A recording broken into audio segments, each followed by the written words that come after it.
ജനലും വാതിലുകളും എല്ലാം കൃത്യമായി അടച്ച ശേഷമാണ് റിയാസ് മൗലവി അന്ന് രാത്രി ഉറങ്ങാൻ കിടന്നത്. പക്ഷേ പാതിരാത്രി പിന്നിട്ടപ്പോൾ ആരൊക്കെയോ ഉള്ളിൽ പ്രവേശിച്ചു.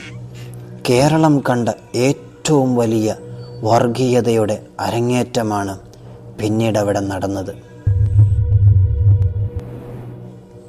8 വർഷത്തോളമായി കാസർഗോഡ് പഴയച്ചൂരിയിലെ മുഹിയുദ്ദീൻ മസ്ജിദിൽ ജോലി ചെയ്തിരുന്ന മദ്രസ അധ്യാപകനാണ് റിയാസ് മൗലവി. 2017 മാർച്ച് 20 അർദ്ധരാത്രി പിന്നിട്ടപ്പോൾ കാസർഗോഡ് പഴയച്ചൂരിയിലെ മുഹിയുദ്ദീൻ പള്ളിയിൽ 3 പേർ അതിക്രമിച്ച് കയറി.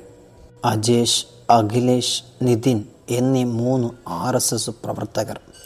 റിയാസ് മൗലവിയെ ഈ 3 പേർക്കും മുൻപരിചയമില്ല എന്നതാണ് ഏറെ അത്ഭുതപ്പെടുത്തുന്ന കാര്യം.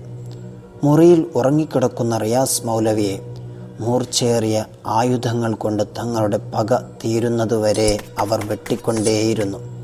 ശരീരത്തിലെ രക്തം വാർന്ന റിയാസ് മൗലവി മരണപ്പെട്ടു. പിറ്റേ ദിവസം പള്ളിയിൽ മൈക്കിലൂടെയാണ് നാട്ടുകാർ വിവരമറിയുന്നത്.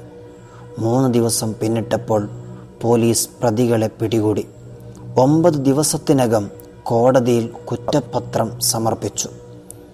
97 സാക്ഷികളും DNA ടെസ്റ്റ് അടക്കം 215 രേഖകളും 45 തൊണ്ടി മുതലുകളും കോടതിയിൽ ഹാജരാക്കി.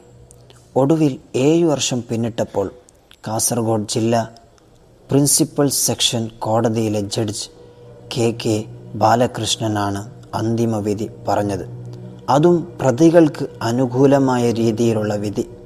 ഒട്ടേറെ തെളിവുകളും ടവർ ലൊക്കേഷനും അടക്കം പ്രതികളെ കൃത്യമായി ചൂണ്ടിക്കാട്ടുന്ന രേഖകളുമുണ്ടായിട്ടും കോടതി പ്രതികളെ വെറുതെ വിട്ടു.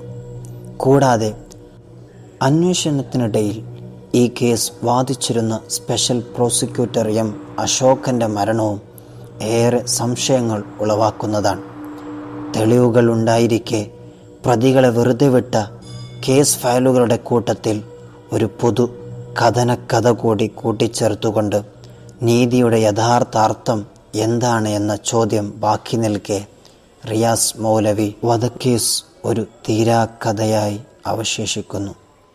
This is a man from the dark world. Sign out.